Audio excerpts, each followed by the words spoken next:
My name is Art Harwood. I am one of the founding members of the Redwood Forest Foundation.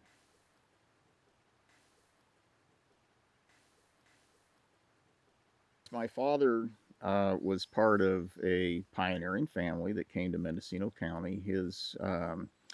His mother's family came across the plains in covered wagons in the 1880s and settled in Ukiah, and they were the York family. There, if you go to Ukiah, there's a York Creek, and they had a ranch just north of Ukiah. And his father's family came from the Harwoods, came from Canada, from Toronto, about the same time. They settled in Oakland, and his father was actually the assessor for the city of Oakland, or not his father, his grandfather. And his father moved to Mendocino County. I'm not sure quite when, but when he was a young man, and he met my grandmother. He moved to Laytonville, actually, because my aunt was living there at the time, which was his sister. And so he moved to Laytonville, met my grandmother, who had been teaching in a rural school out of Mina, which is out in the middle of nowhere between Covelo and Ruth. And anyways, so those families, my father was born and raised in Laytonville, and at the time, his father was a merchant. He built there's a old building in Laytonville called the Laytonville Inn. Actually, it's got a restaurant and bar in it now, and he built that. And my father was raised there as a young man. He raised chickens. He was pretty industrious. He sold eggs up and down the highway and was able to make money while he was in high school. And then along came World War II, and my father enlisted in the Navy at the end of the war. And he was fortunate in that the war ended before he saw combat. So I guess I'm fortunate to be here, maybe for that reason. Um, but when he got out of the Navy, he went to Santa Rosa Junior College and then University of California at Berkeley. And during that time, my grandfather sold his business in Laytonville and bought out a business in Branscombe called the Branscombe Store. And it was actually owned at the time by a fellow named John Branscombe, who the town of Branscombe was named after. And John Branscombe built that store sometime in the 1880s. The store is still there. It's not running a business now, but it is a historic building. But anyway, so my grandfather came to Branscombe, and at that time, my father was either in the military or going to college. When he was going to college, he met my mother, who was born and raised in San Diego, and he was a year or two ahead of her in school. And so when he got out, he came back, actually went to work at the Union Lumber Company mill in Fort Bragg and learned to become a lumber grader. And back in those days, there weren't a lot of people that knew how to grade lumber. And then his father convinced him at that time to come back to Branscombe and become a partner with him in the local business. And what they did at that time was they started a business to process other people's lumber. So at that time, there were like maybe 15 sawmills in Branscombe, and they were all small, but still. And if you're if you are selling lumber for structural reasons, you have to have a grade stamp on the lumber, and so that tells you the structural integrity of any particular piece of lumber. And at that time, my father was the only person in Branscombe that knew anything about grading lumber and was certified to put a grade stamp on lumber. And so what he and his father did was they started a remanufacturing plant where they took everybody's rough cut lumber and they ran it through a planer, and my father graded it and stamped it. And so they were really custom processing lumber for all the mills in the valley in Branscombe. And So during that period, they decided to start their own sawmill. After World War II, anybody could really start a sawmill. I mean, if you were um, mechanical at all, which my father wasn't, by the way, but there was all kinds of excess surplus equipment that the Army was releasing, and so it was very easy to find whatever you needed to get a small sawmill going. And so their business was successful custom processing lumber, and so they decided to start a sawmill.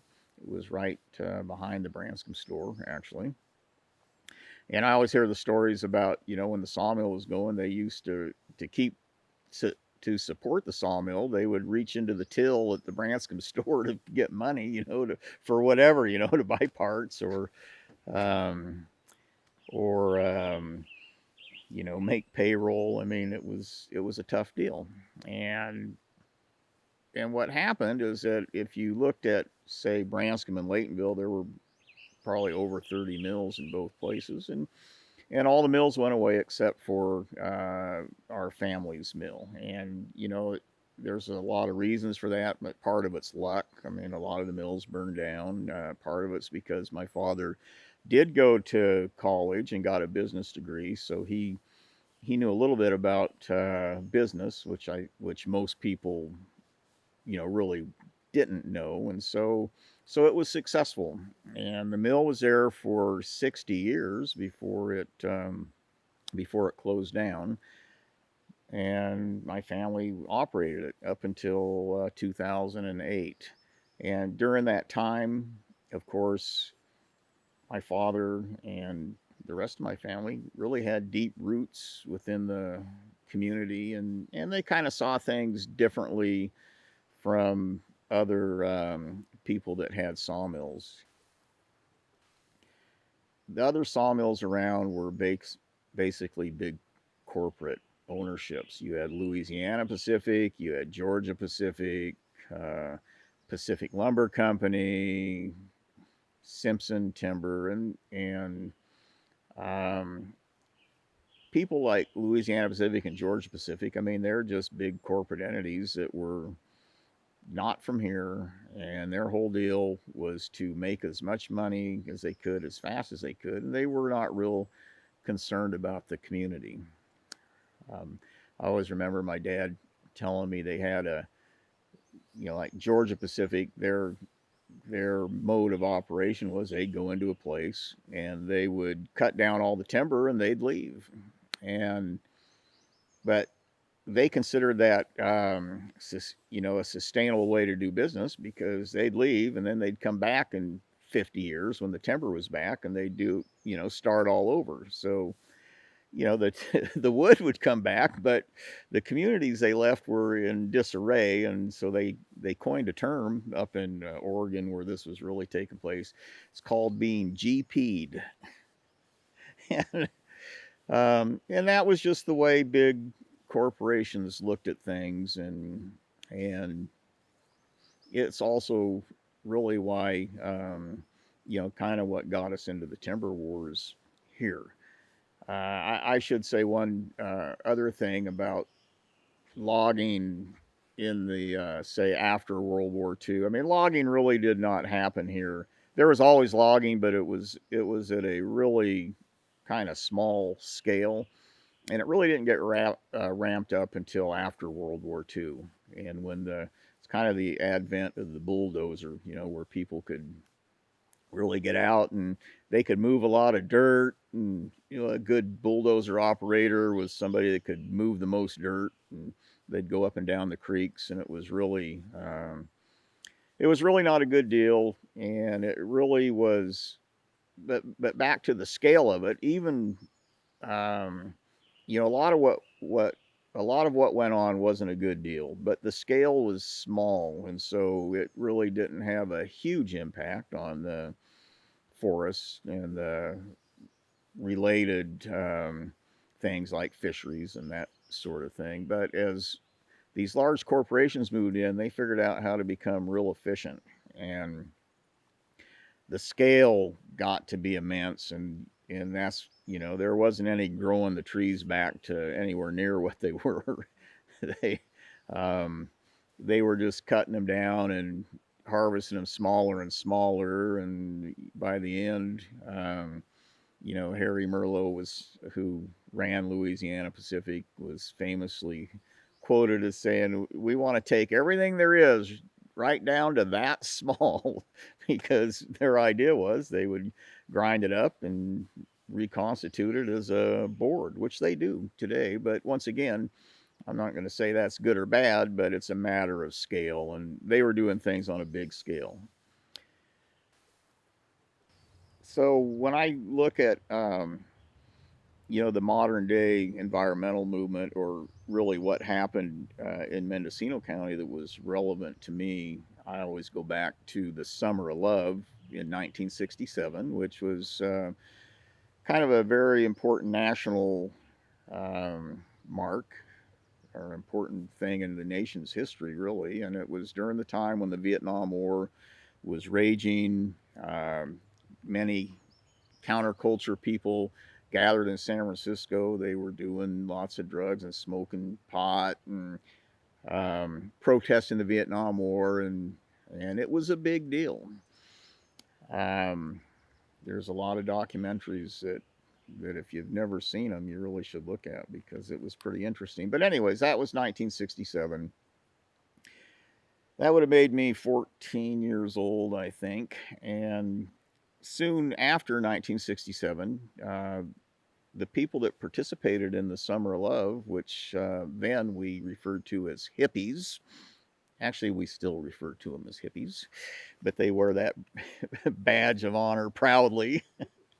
Um, they started moving up to points north, and really Mendocino County was a big main place they started moving. And so it was interesting because I was in high school at the time, and you had all these counterculture people moving in, and they were different, but it was okay. They really were wanting to come up and just be left alone to do what they wanted to do, and really the people that had come here before them, the loggers, they wanted to come here and be left alone to do what they wanted to do. And so there really was never any issues between the hippies and the loggers or the ranchers. It was pretty interesting that everybody was pretty accepting, and we all kind of did different things, and that was just the way it was. Now we did different things until this counterculture people, the hippies that moved into the woods, they started having children, and they were about the age of me and people my age, and so when their children started going to school, then it was no longer possible to um, live separate lives, because then you had kids that were together in the same classroom. They're on the same little league teams, played on the same soccer teams, and so we started getting to know these people a little bit. But it was during that time that the environmental movement really started to raise its head, and we really didn't know much about it. I mean, we had heard of Earth First, who was, as we were told, a terrorist organization. Well, I think they like to claim that they were a terrorist organization. Um, as we came to find out, they may have been uh, embellishing that a little bit, but nevertheless, that's really what we knew about the environmental movement. So during the well, I guess it was the 1980s, kind of the early 80s, the environmental movement really started to raise their voices, and they were looking at the things that Georgia Pacific and Louisiana Pacific were doing in Mendocino County, and then Palco in Humboldt County, and they started asserting their voices, and of course We didn't really know much about it, and I will say that what we were doing, we were a small sawmill, um, small company, had roots in the community. I mean, we really weren't the problem that people had, but nevertheless, we were collateral damage in this whole timber war, really. And the first that I ever remember coming kind of face to face with the environmental movement was we had a timber sale, which was just down the road on BLM property in Branscombe, kind of Jack of Hearts Creek, and we had a timber sale that we bought from BLM. It was not the greatest timber sale, but the environmentalists decided that they didn't want us to log that sale. It had some old growth fir on it, and so they were blocking the roads and not letting our contractors get in, and so we looked at it and we thought, well, if it means that much to you, we don't really care, we'll just go get some work with BLM and we'll go somewhere else and get some timber and not worry about that. Well, and that's what we did. But, then that was just the start. And we were pretty naive. We didn't have a clue as to what was really going on. And so the next thing we knew is that we were starting to hear some kind of strange stories from our kids and other kids about what was going on in our local schools. And, our neighbor that lived just, well, about a mile from here, um, was pruning his apple tree, and his son got um, kind of uncontrollably sad, I guess. He was crying because he was pruning the apple tree. He's like, well, what's going on? Well, it turned out that they were being taught that cutting trees, they were being taught in school that cutting trees was bad. And if you did it, it was just not a good thing. And there are several instances. We had one case where a mother was driving down the highway and near Redwood Valley, they were removing trees from the side of the road to build the freeway, and he saw the trees cut down and become uncontrollable to the point where the mother had to pull off the road to settle this her child down. And so these stories kind of went on, and we're going, well, what's going on here? So we started asking around, and turned out that Earth First was in our schools, and that they had the ear of a certain amount of the teachers, and they were teaching our children that what we did for a living was bad, and that we were bad people. Well, you can imagine that didn't go over very well. That's not what you want your schools doing. And so we started looking into it, and we figured out what was going on, and we asked, kind of went to the school, the superintendent, and said, this is a problem. You need to do something about this. And we didn't get any satisfaction. And we went to the school board and said, this is a problem. You need to do something about this. And we didn't get any satisfaction there. So finally, we got a petition that was signed by, I don't know, 1,000 people or something, and presented it to the school board saying, this is a problem. You need to do something about this. And at that point, the proverbial, crap kind of hit the fan. And so we were in direct conflict with our schools. And it's not that all of the teachers in the schools were in conflict with us, but there was, I would say, a minority that, who Earth First had their ear, and they were in conflict with us. And so um, what happened then was that one of the parents asked. There was a children's book by Dr. Seuss called The Lorax, And one of the parents, it was on actually the required reading list of one of the classes, and so one of the parents said, "Well, it's probably not good that this book's required reading. So how about we take that off the required reading list and it could just be there. We're not asking to take it out of the school, but it doesn't need to be required, particularly in this environment." And so at that time, um, the the environmental people, I should back up actually just a little bit and say during all this time, um, we started meeting with while there was this issue in the schools. We started meeting with environmentalists and and basically the Earth Firsters who were bringing all these protests. And so and what we noticed was that these were familiar faces. These were people that we saw around town.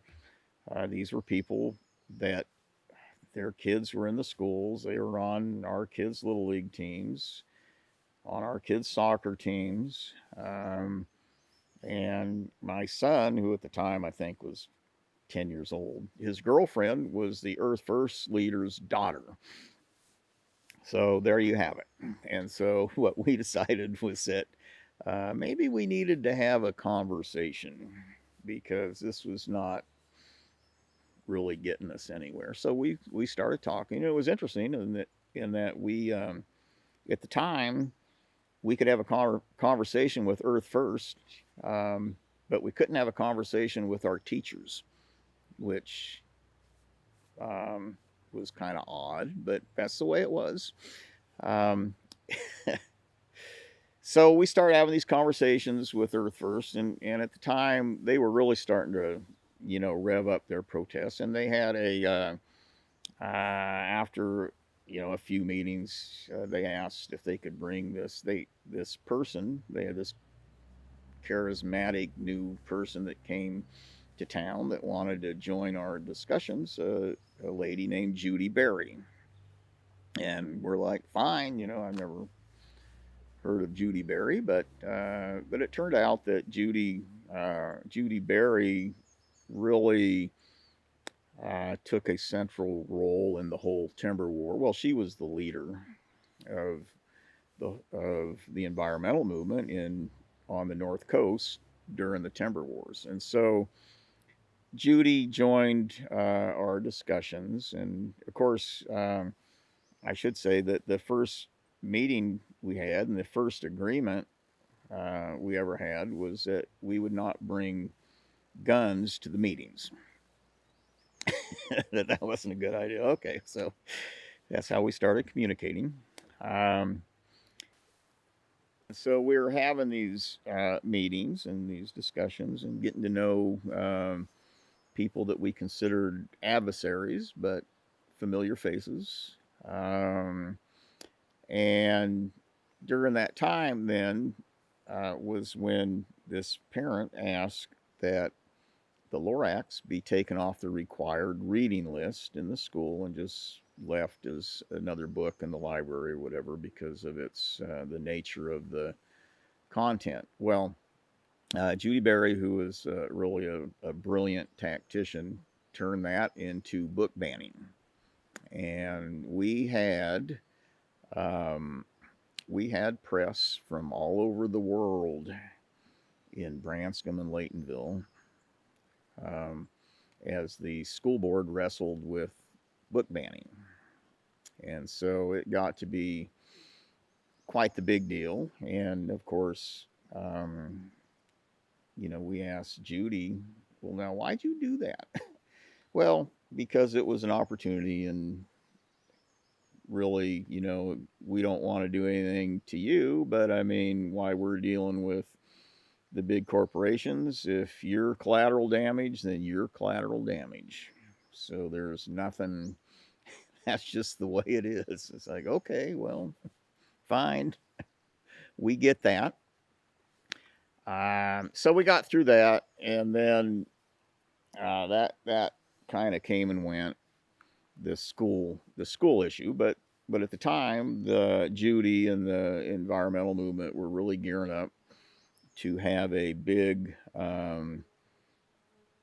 summer. They coined it Mississippi Summer in the Redwoods, and where they were going to bring in thousands of protesters to protest the logging practices on the North Coast in the Redwood region.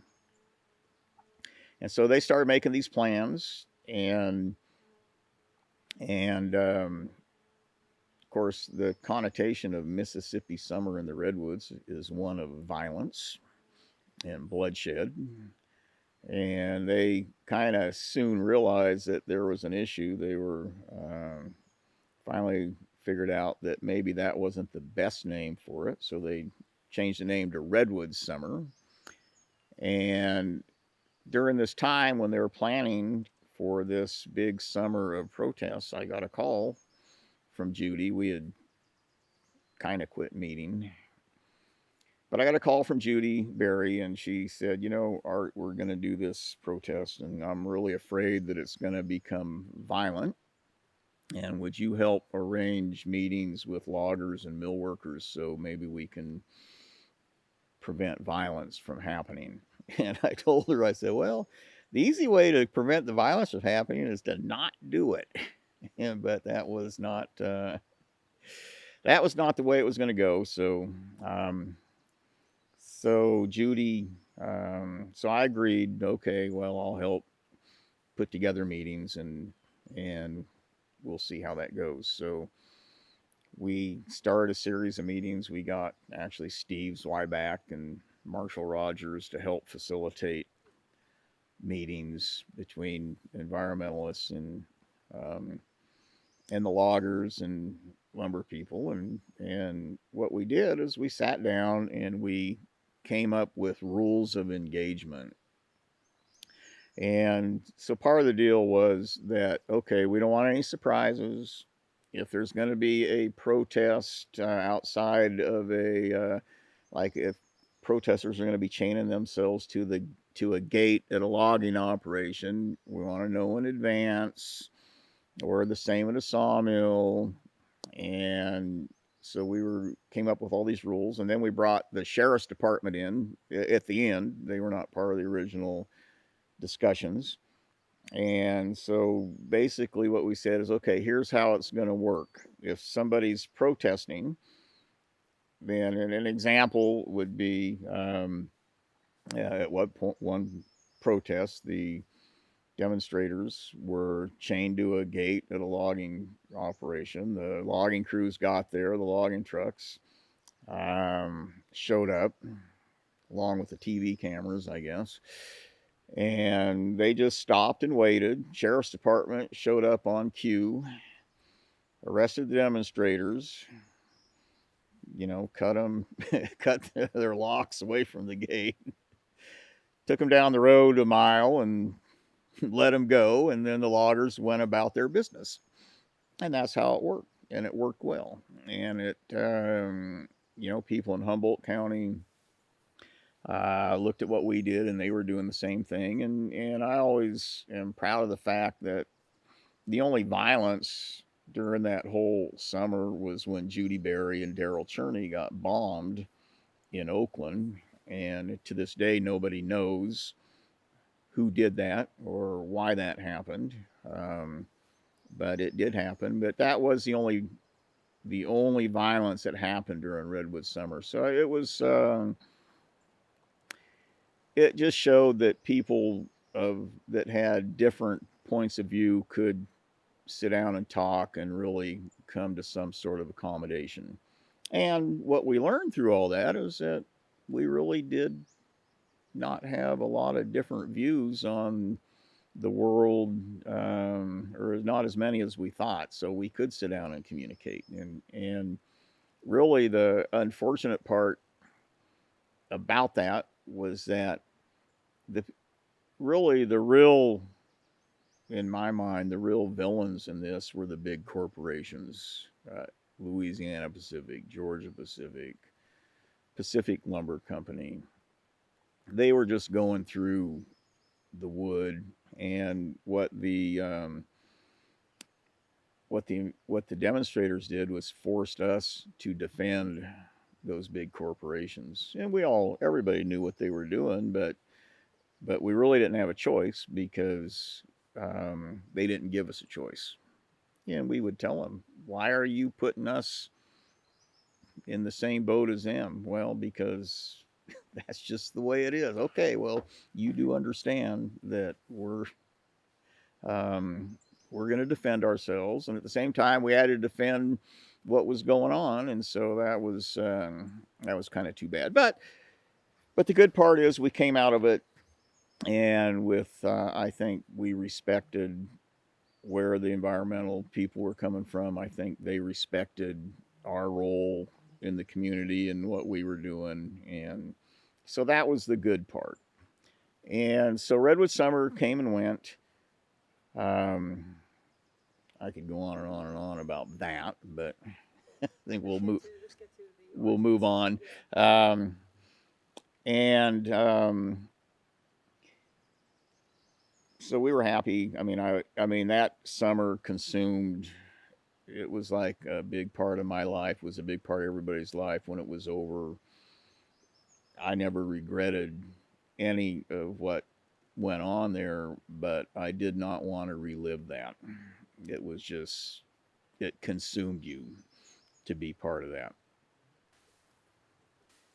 Louisiana Pacific was selling all their timberlands on the North Coast, and at the time, really all the people that, or a lot of the people that were involved in the timber wars individually were thinking, gee, wouldn't it be nice to somehow purchase that property and manage it somewhat differently from the way it's been managed? I mean, really, nobody liked Louisiana Pacific, um, and so at the time, around that time, I got a phone call from Charles Peterson, who was the 5th District Supervisor from the south coast of Mendocino County. Charles was was an environmentalist, and he asked if I would be interested in coming to a meeting to explore whether or not we could put together a group in the community to make a run at purchasing the Louisiana Pacific property. And I said, sure. I'd already been thinking that that'd be a good idea. So obviously, a lot of other people were also. So our first meeting was at Henry Gunling's house, and at that meeting, we had several environmentalists there. We had timber industry people. We had financial people, we had educators, and we all sat down and had this discussion and decided, yes, this is a good idea, let's do it. And that's how the Redwood Forest Foundation was started. And so to start an endeavor like that, of course, is not as simple as just having a meeting and say, let's do it. It requires organization and it requires money. And so the first thing we figured out is that we needed we needed to find some money to really start putting together things like in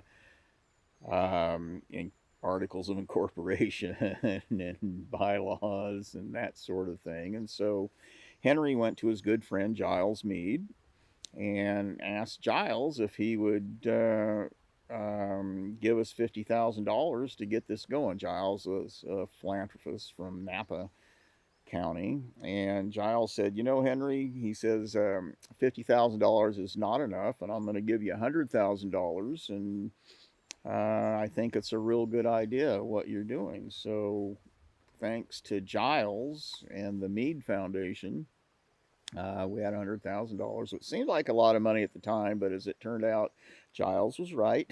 We needed all of it. And so we started working towards getting the Redwood Forest Foundation, or RFFI, organized, and also at the same time seeing if we could be players in the Louisiana Pacific purchase.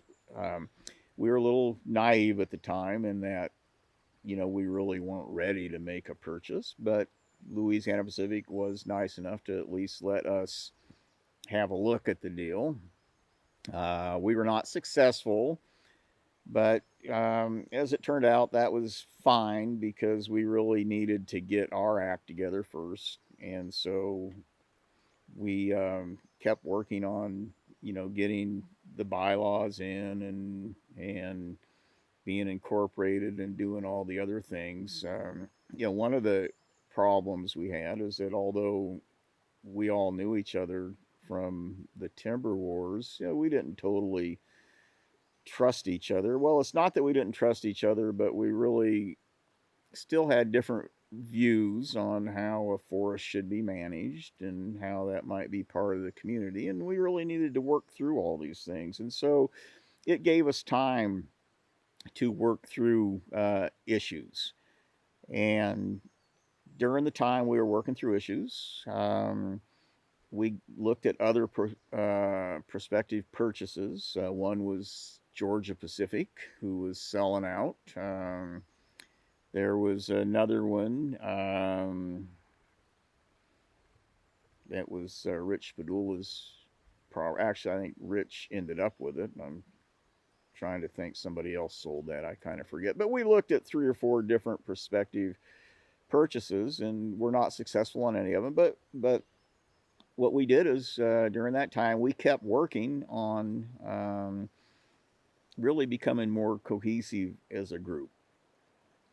And so finally, during that time frame, the Campbell Group, who was managing the old Georgia Pacific property, excuse me, came to us and said, would you be interested in buying the Georgia Pacific property? It was 180,000 acres. So we said, sure.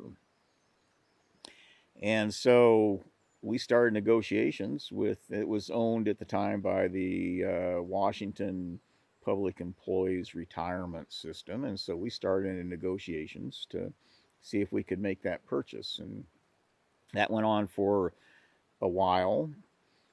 And what we found is that maybe 180,000 acres is a little bit more than we could bite off. And so we decided to just look at part of it, which was the 50,000 acres that represented what is now the Usal Redwood Forest. And so we thought, okay, that's more realistic. Let's see if we can make that happen. And at the time, we were working with Bank of America to try to line up financing. And at the time, the Bank of America had this, I'm going to call it a green investment fund for lack of really knowing what it was. But what Bank of America said was that, you know what, we'll just come in and finance that $60 million and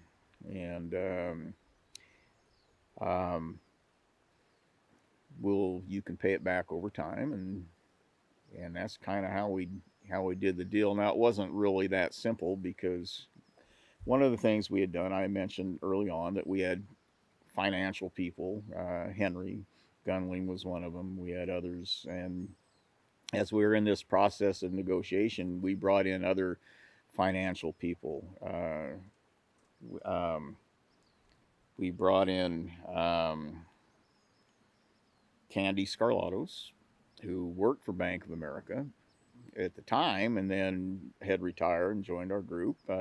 We brought Don Kemp in, who was cut his teeth on Wall Street and kind of knew how that all worked. And so, Don dealt with millions of dollars every day. So I think the bank was comfortable that we had a team in place that they could trust to do this kind of a deal. I mean, it wasn't just a bunch of hippies and loggers. Well, it was a bunch of hippies and loggers, but there was more to it than that. And so finally we put together a deal. And one of the interesting things, it took us 10 years. It took us exactly 10 years from the formation of RFFI to making the deal to purchase the Usal Redwood Forest. And a lot transpired in those 10 years. When we first started looking at the Louisiana Pacific purchase, we could see where we could make that purchase we could go out and sell conservation easements to which would allow us to really lower the cut and manage that property in a way that made sense to us.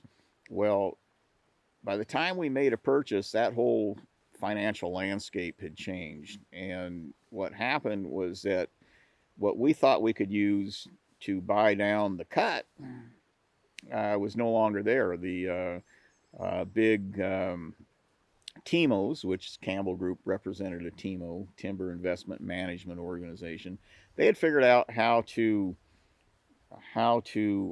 turn that those conservation easements into financial gains. So we had to actually pay the value of a financial easement to buy the property, and so that really changed a lot, and it created some problems within the Redwood Forest Foundation. Um, the environmentalists that were part of it, um, you know, when they found out we weren't going to be able to manage that forest from day one the way they had hoped and we had hoped, they were pretty disappointed. And in fact, they all left the board. They did not discontinue supporting RFFI, but they did not feel that they could be part of making decisions that weren't what their constituency really wanted to see from day one. So, but I respected that, and but they continued to support RFFI, but it was a problem, and it's a problem that RFFI really to this day is still wrestling with. I mean, things like how do you get away from using herbicides to control tan oak and brush? How do you reduce the cut? I mean, when you have a $60 million debt you have to service, how can you reduce the cut and service the debt? I mean, these are tough issues, and I will give the current RFFI board and leadership a lot of credit. They've really figured out how to do that up to this point, and in fact, through the sale of carbon credits was something which is something that no one ever considered when we were making the purchase. That has really been a big deal. Okay, so yeah, let's explore conservation easements.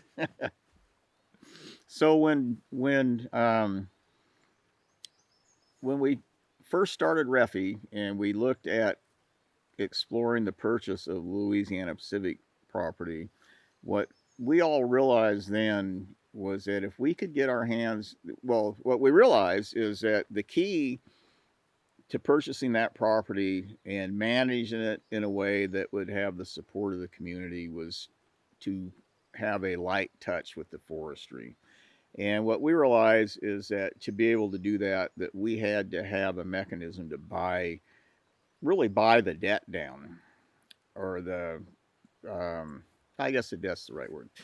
And so at the time, a tool that nobody was using were conservation easements. And we looked at it and said, okay, if we can make this deal, then we can sell conservation easements. And basically, what that meant in our case is that instead of logging heavily to service the debt, we would service the debt through the sale of conservation easements. And what the easements would say is that you can't log heavily. So, and logging heavily just meant cutting smaller and smaller trees. And what the conservation easement would have required, and does require to this day, is that you grow larger and larger trees that would benefit the ecological health of the forest.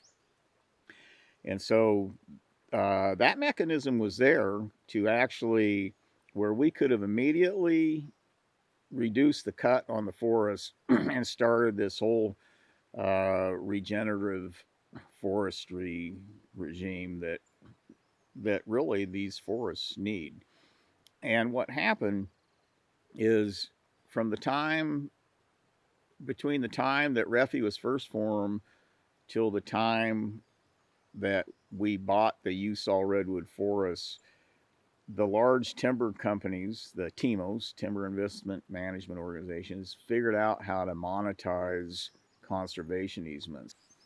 So what happened with conservation easements is that so instead of being able to use them to pay down or reduce the cut on the forest, we had to use it to buy to make the deal. So part of the deal with when we borrowed $60 million from Bank of America was that $65 million from Bank of America is that a large part of that, about I think 20 to $30 million, we plan to use to raise by selling conservation easements to pay down the debt. So it's really let's get the debt paid down, and then the logging could pay the rest.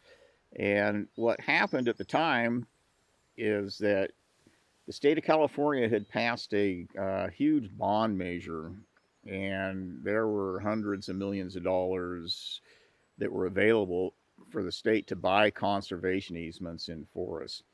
And so RFFI went out to get an easement, and at the time, the Mendocino Redwood Company decided that, of course, they were disappointed. They wanted to buy Usal, and they were more than disappointed. They were looking for any way they could to make our deal not work. And so one of the things they did is that at the 11th hour, when we almost had a conservation easement in place, they used their political muscle in Sacramento to stop that easement. And they basically put that on hold for 5 years. And so the excess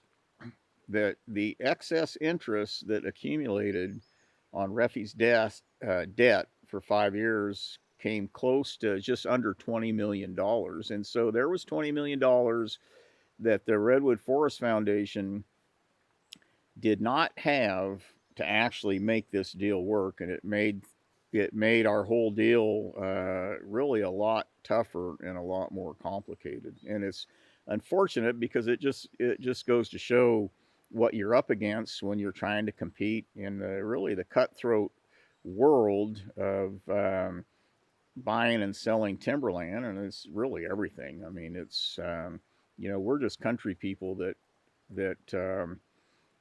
want to make fair deals and get along, and when you're dealing with people that aren't as scrupulous as what you're used to, that can be a big problem. But nevertheless, RFFI is persevering, and so it's pretty exciting what's going on. When RFFI first purchased the Usal Redwood Forest, I mean, part of our one of our tenets, I guess, was that we would involve the community in the management and direction and the use of the Usal Redwood Forest, and that was always a major tenet that the Redwood Forest Foundation has strived to live by. So when we first made the purchase, the first thing we did is we went out and we held a series of public meetings where we asked the public, what were the things that they would like to see or be involved with concerning, how we manage the forest. And and through these series of meetings, there were 3 meetings actually. I recall one in Garberville, one in Fort Bragg, and one I believe in Ukiah. And there were three issues that came up that people wanted to be directly involved with. One was the use of herbicides to deal with the tan oak and the brush on the forest. That was obviously was then and still is a big deal, and people wanted input into that. The other was tourism. People could see that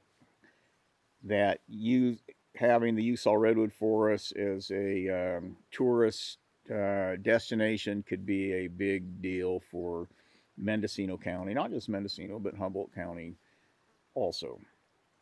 And the third issue was this issue of Native American usage of the forest. So everybody thought, just as a form of equity, that Indian tribes, who were the first users of the forest, really need to be brought in to have a say in what we were doing. And so those were the three things. And Refi, to its credit, has really it's been slower than we all hoped, but to its credit, Refi is moving forward to make those all those three things a reality. And I will say that from the tribal standpoint, early on, we started doing tours with Native American people.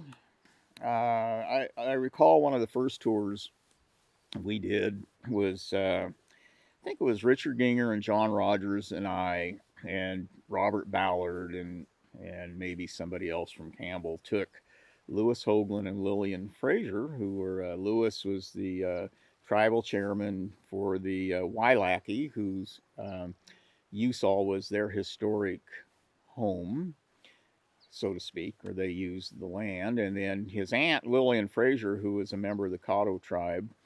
And we went out and we did a tour. I always remember we drove to Moody and we're just kind of looking at it and discussing, what might be the possibilities for tribal stuff. And I'll never forget that I was discussing some of the issues Refi had, and I go, this tan oak is a real problem. I said, we just, we don't want to use herbicides, and we just can't figure out how to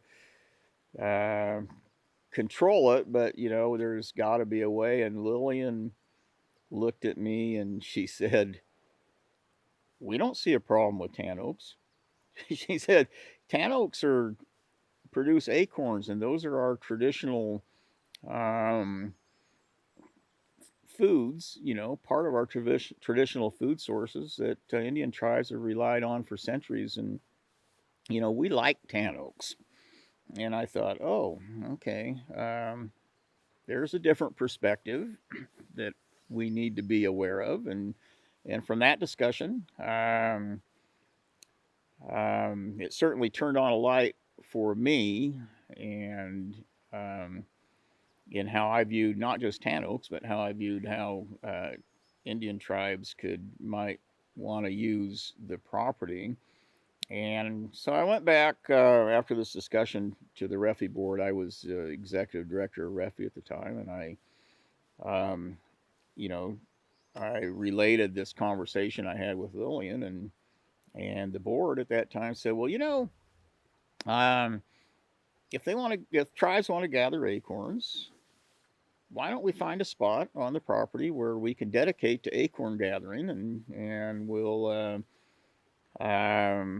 let the tribes go out and use that land how they see fit. And I think that's a tremendous example of how the board really viewed not just tribal stuff, but how they took serious this whole thing of dealing with the community. In this case, it was Indian tribes. And so we found an 8-acre spot called Chinkapin Springs that we could dedicate to acorn gathering, and Indian tribes could go use that. And we weren't limiting tribal involvement to 8 acres. I mean, but it was a start, and it was something that tribes could kind of sink their teeth into and get started.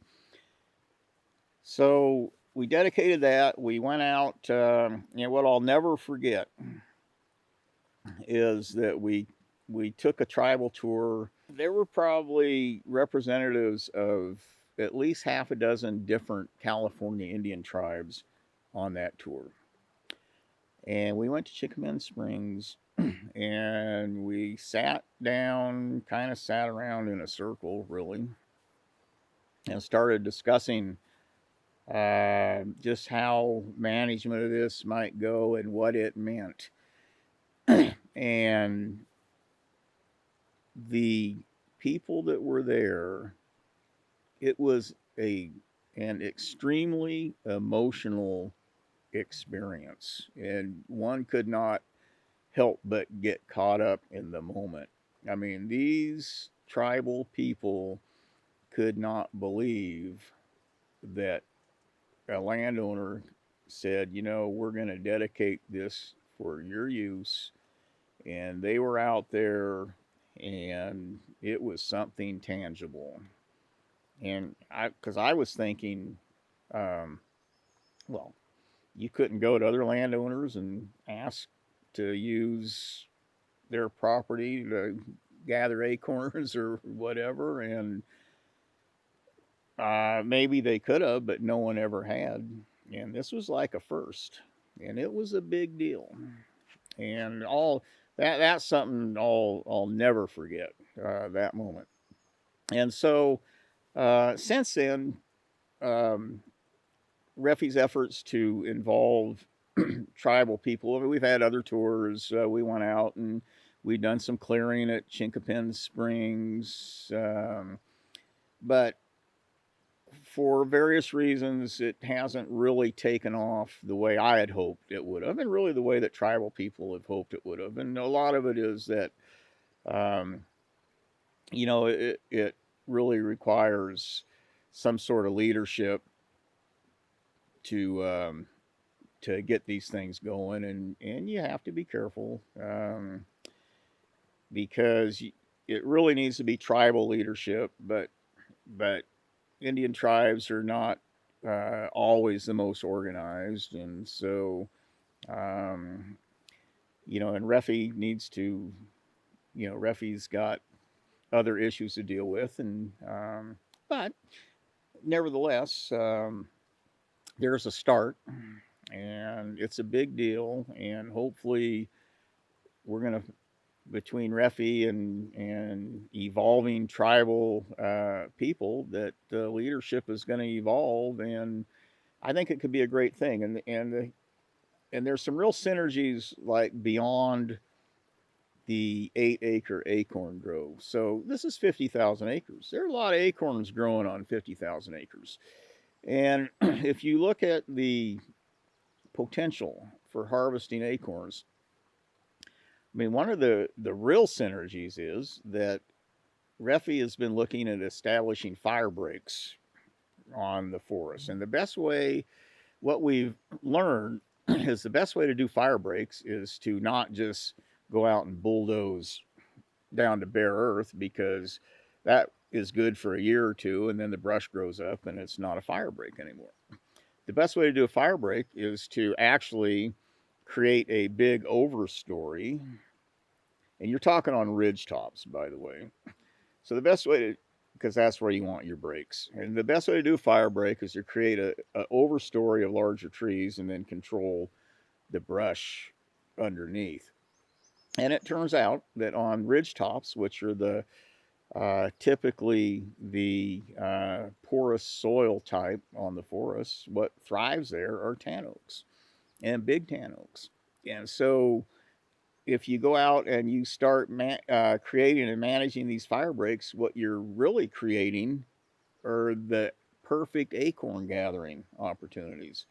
And they're actually opportunities that where people can get to because it's all right by the roads. So, that's just an example of the opportunities that Refi can use to facilitate tribal use of the Usal Redwood Forest. And, it works both ways, because fire breaks cost money. And really, if we can get Indian tribes organized, there's no reason that they can't go raise the money to create and maintain these fire breaks for acorn gathering. So it's like a win-win, everybody working together. And I'm sure there's way more than that. That's just an example of how it can work. Here's the deal with biochar. So biochar is something that many environmentalists think could really be the tool that saves the planet from a climate change issue. I mean, it can be used for carbon storage. It can be used to use less fertilizers, which are big problems. Industrial fertilizer use is not only creates problems for soils, but it also washes off, creates dead zones in the oceans. It is a way to make more water available to people. Pure, good drinking water. It is a way to address the problems in our forests uh, because of the over burden of biomass. It can address all these things, and it can address, in my opinion, all these things profitably. So, one of the groups that the Redwood Forest Foundation worked with was a group called the Mendocino County Woody Biomass Working Group. And the Mendocino County Woody Biomass Working Group spent several years looking at a way to deal with excess woody biomass on forests, which is a big deal for RFFI. So it's not like, they weren't doing this work on behalf of RFFI, but it was important work for RFFI. And what our woody biomass working group was looking for is a way that would be uh, economically viable to actually go out and deal with the woody biomass, which is an environmental issue, and that the community would be supportive of, which is the equity component. And so, what we decided, we explored a whole bunch of things. We did several community outreach meetings to make sure that we understood what was acceptable to the community, and basically what the community told us was that they wanted something that was fairly small in scale, and they had a bunch of other things that we could prove that we weren't damaging the forest, and there was some other stuff, so it was fine. And so what we decided was that biochar was something we thought was worthwhile looking at. And at the time, biochar production was really kind of in its infancy. And so our Woody Biomass Working Group went to the Redwood Forest Foundation and said, we're interested in doing this. We actually need a nonprofit that we can work with, which was RFFI fit that bill. And of course, we need a forest to work on, and that was the Usal Redwood Forest. And RFFI said, sure, we'd be happy to sponsor what you're doing and help make this happen. So we put together a grant proposal that was funded where they bought us a machine to produce biochar and then actually paid the wages and expenses of somebody to operate that machine, and we set out to do a project. I know this. I'm sure I wasn't on the board then. I'm sure Heidi. There were interesting discussions about all this, uh, without question. But anyways, so we got this grant. We got the machine. We went out on RFFI foresters or Usal foresters designed a timber harvest around utilizing some of the tan oak on one place. Took uh, we took tan oak out of there, transported the machine, and produced it and sold it. And so the idea was to see just what it costs to produce biochar and what you could sell it for, and does it pay its way. And the interesting thing about that study was that, first of all, the people that gave the grant were very impressed by how RFFI actually performed, and the feedback they got, they apparently never really get good feedback on grants like that. But the next thing was we learned a lot, and we learned an awful lot. And what we actually created out of that was a matrix where Um, so we know financially how uh, that all worked, um, but the economics can change depending on the inputs that you put into it. And so what we really know is that the actual grant or the project that Refi did was marginally profitable, but everything Refi did was the highest possible cost way of doing it that you could do, and you could go in and cut the cost dramatically, and of course, and make it really fairly profitable. Of course, once again, it's back to what you can sell your product for. But the good thing is that Refi compiled a bunch of information that now anybody can really go in and there's a matrix there. You can go in and plug different things into that matrix, and you can really see whether or not biochar makes sense. 10 years ago, who would have thought that people would pay you to store carbon? Well, now they're doing it like crazy. Well, the reality is that biochar is a tremendous carbon storage opportunity, but people aren't paying you to store biochar. They should be doing that. Water.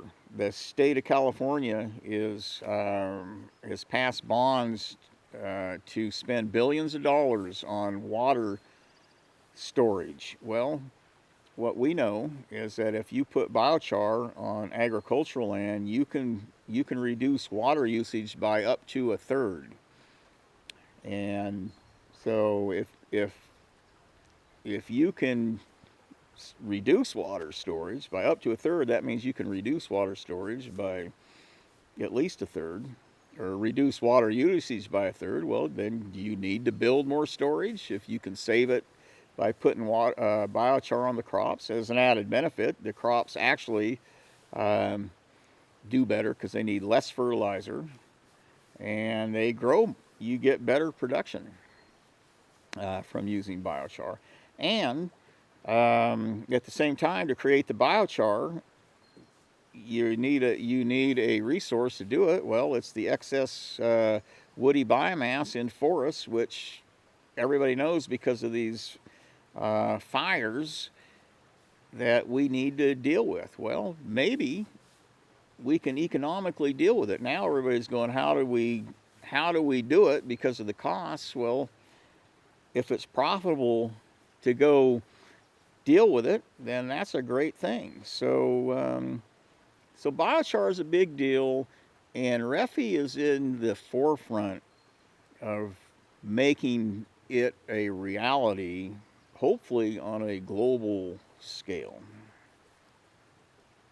So early on, when we started the Redwood Forest Foundation, um,